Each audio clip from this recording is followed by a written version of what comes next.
Nagpahigayon og tree planting and growing activity ang CDRRMO kagahapon nga gisugdan mga alas 6 antak na sa buntag sa barangay Labo ning Dakbayan sa Osamis. Ang maong kalihukan inline kini sa gisaulog nga National Disaster Resilience Month. Kauban usab ang City Nutrition Office nga nagsaulog usab karong bulana sa Nutrition Month.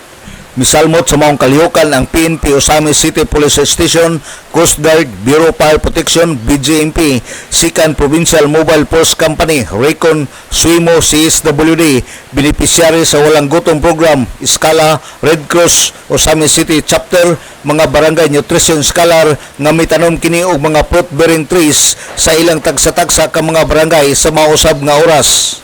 Mukabot sa 300 ka seedlings ang natisok kagahapon daplin sa Labo River atol sa maong kalihukan.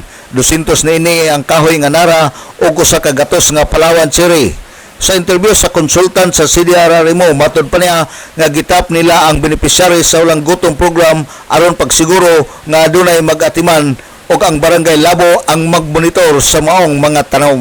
Dili lang gyud ni siya planting activity kung dili growing gyud ni siya nga activity no. Mao gyud na ang ato ang gipahingusgan and mao punay mandato sa atong mayor at least makasiguro ta nga taas-taas ang survival rate sa ato ang mga tanom, and at the same time na atay gitap from the Walang Gutom beneficiary coming from different barangays, Mulikay, we have also diri sa Labo sa ngay Dako, and then Bacolod and diri sa Calabayan and Embargo. So katong mga Walang Gutom beneficiaries na to, mao to sila kanang kuano in charge on how to monitor sa atong mga tree nga at least mangyud nga mo survive gyud sila og mudako ang ato ang mga tanom.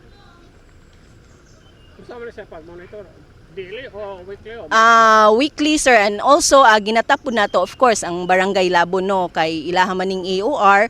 So ang katong Walang Gutom beneficiaries nato will be coordinating also the barangay officials, and from time to time like weekly or kanang quarterly amo pud nang gina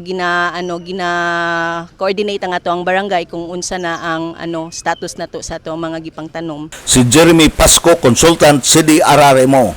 Sa wala pagipahigayon ang pagtisok sa mga seedlings, gihimo una ang hamubo nga programa sa Labo Barangay Hall ug mipadayon sa area kung asa mananom sa maong mga seedlings. Alang sa DXDD Radio Kampana, ang radyo sa simbahan, WD45 Dudong Bargamento, muduyog sa ika-75 nga jubileo sa simbahan sa Archdiocese sa Osamis, Danag, sa Dakbayan.